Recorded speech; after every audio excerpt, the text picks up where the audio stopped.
teman-teman, hari ini kita kembali belajar di rumah untuk menghindari penyebaran COVID-19. Kali ini kita belajar dengan menyimak sebuah tayangan tentang bendera, lambang negara, dan Pancasila. Ayo sediakan alat tulis dan bersiaplah menjawab pertanyaan di akhir episode ini.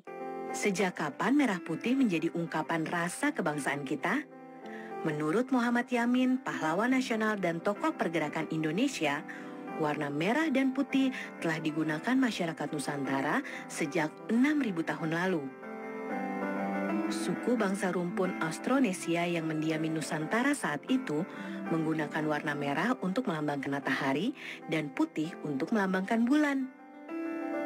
Menurut Yamin, jejak perlambangan merah putih juga tampak pada masa kerajaan Hindu-Buddha, misalnya pada relief Candi Prambanan dan Borobudur. Pada masa VOC dan pemerintahan kolonial Belanda, Pangeran Diponegoro dan Sisingamangaraja XII memakai merah putih sebagai umbul-umbul pasukan mereka. Kisah merah putih berlanjut pada masa pergerakan kebangsaan di awal abad ke-20.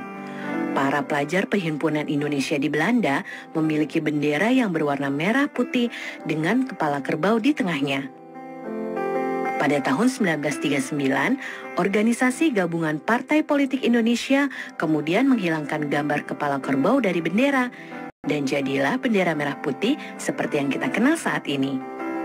Menjelang proklamasi kemerdekaan Indonesia, Ibu Fatmawati menjahit bendera pusaka merah putih yang kemudian dikibarkan pada saat proklamasi kemerdekaan 17 Agustus 1945. Sehari setelahnya, Panitia Persiapan Kemerdekaan Indonesia mengesahkan bendera merah putih sebagai bendera negara Indonesia. Untuk menjaga kondisinya, sejak tahun 1969, bendera pusaka tidak pernah lagi dikibarkan. Tahukah kalian di mana bendera pusaka disimpan? Kalau kalian menjawab Istana Merdeka, betul sekali. Bendera pusaka hanya dikeluarkan setiap upacara 17 Agustus di Istana Merdeka. Sang merah putih adalah salah satu simbol semangat dan persatuan bangsa Indonesia yang paling penting. Karena itu, sudah selayaknya kita menghormatinya dan tidak sembarangan menggunakannya. Setuju teman-teman?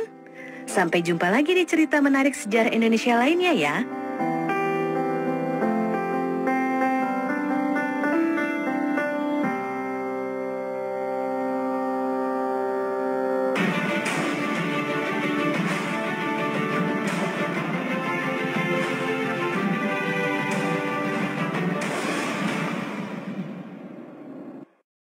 Bagaimana tayangan video berjudul Bendera Merah Putih?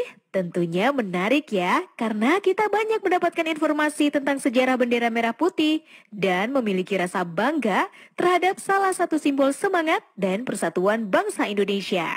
Tahukah Anda siapa yang menjahit bendera merah putih? Bagaimana tanggapan Anda terhadap tokoh wanita yang menjahit bendera merah putih tersebut? Beliau telah memberikan karyanya. Anda pun tentu memiliki banyak karya yang dapat disumbangkan untuk saudara, teman, sekolah, dan juga untuk bangsa dan negara.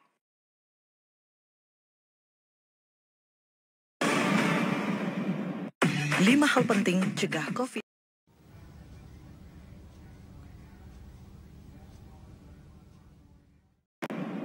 Di ruang kelas, kita selalu melihat lambang negara Garuda Pancasila. Tapi tahukah teman-teman, kisah di balik tercetusnya lambang tersebut? Ayo kita simak bersama sejarahnya.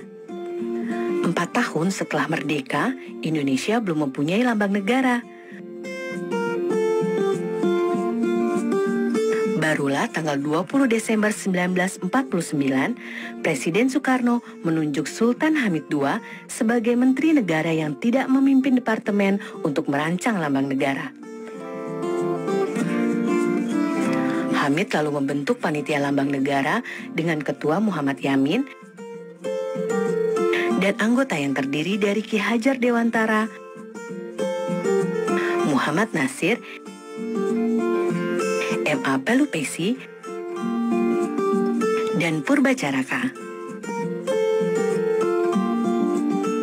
Mereka bertugas menyeleksi rancangan lambang negara dari sayembara yang diadakan pemerintah. Dari hasil sayembara, ternyata rancangan yang terpilih adalah karya Sultan Hamid II dan Muhammad Yamin. Namun, pemerintah menolak rancangan Yamin karena dianggap mengandung simbol-simbol Jepang. Hamid menggambar figur burung Garuda berdasarkan masukan Ki Hajar Dewantara yang mengumpulkan gambar mitologi Garuda dari beberapa candi di Jawa. Sketsa itu juga dibuat berdasarkan pengamatannya pada lambang-lambang negara lain yang menggunakan burung elang Raja Wali dengan perisai di dada. Gambar rancangan Hamid diterima pemerintah tanggal 10 Februari 1950. Lalu, 11 Februari 1950, Garuda Pancasila ditetapkan sebagai lambang negara Indonesia. Presiden Soekarno kemudian menyempurnakan 3 hal dari sketsa Hamid. Pertama, menambahkan jambul di kepala Garuda. Kedua, mengubah arah cakar Garuda supaya tidak terlihat terbalik. Ketiga, mengganti pita merah putih dengan pita bertuliskan Bhinneka Tunggal Ika dalam cengkraman Garuda.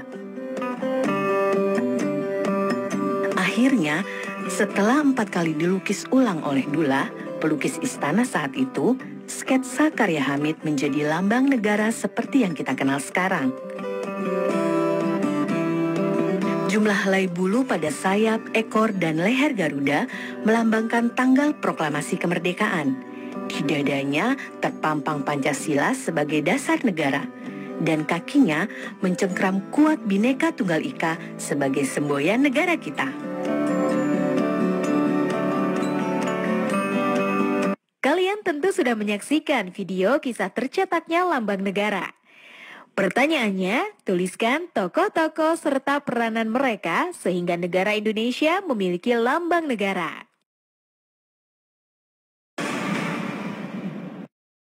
Lima hal penting cegah COVID-19.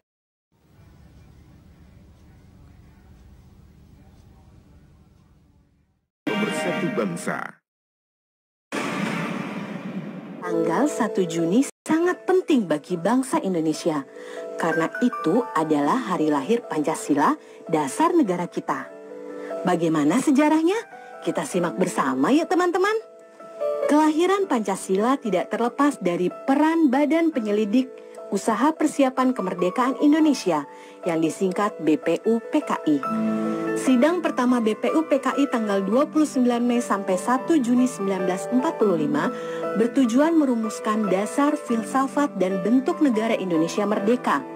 Saat itu ada 3 tokoh yang menawarkan konsep dasar negara Indonesia. Mereka adalah Muhammad Yamin, Supomo, dan Soekarno. Dalam pidato Soekarno tanggal 1 Juni 1945 disampaikan dasar negara Indonesia yang meliputi 1. Kebangsaan Indonesia, 2. Internasionalisme atau pri kemanusiaan, 3. Mufakat atau demokrasi, 4. Kesejahteraan sosial, dan 5. Ketuhanan yang Maha Esa. Saya namakan ini atas petunjuk seorang teman kita ahli bahasa. Namanya ialah Pancasila. Sila artinya asas atau dasar, dan di atas kelima dasar itulah kita mendirikan negara Indonesia, kekal dan abadi. Demikian kata Soekarno. Sidang BPUPKI pun berakhir dan belum menghasilkan keputusan mengenai dasar negara. Perumusan dasar negara kemudian dibahas lebih mendalam oleh panitia yang berjumlah 9 orang. Anggotanya terdiri dari Soekarno, Muhammad Hatta, Ahmad Subarjo, Muhammad Yamin, Wahid Hashim, Abdul Kahar Muzakir, Abikusno Cokro Sujoso, Haji Agus Salim, dan A.A. Maramis.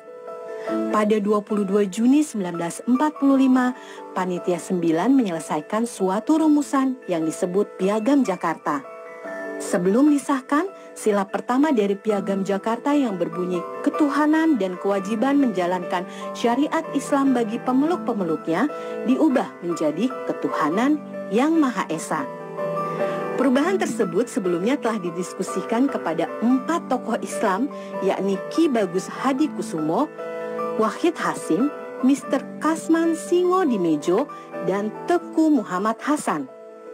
Tanggal 18 Agustus 1945, Panitia Persiapan Kemerdekaan Indonesia mensyahkan Undang-Undang Dasar 1945, termasuk Pancasila sebagai dasar negara yang terdapat dalam bagian pembukaan dengan bentuk yang kita kenal sekarang. Nah teman-teman, penetapan hari lahirnya Pancasila pada 1 Juni merujuk pada fakta sejarah ketika Soekarno pertama kali mengungkapkan kata Pancasila pada pidatonya dalam sidang BPUPKI tanggal 1 Juni 1945. Bagaimana tayangan video di balik lahirnya Pancasila? Nah, pertanyaannya, bagaimanakah sejarah lahirnya Pancasila? Ceritakan dengan bahasamu sendiri ya.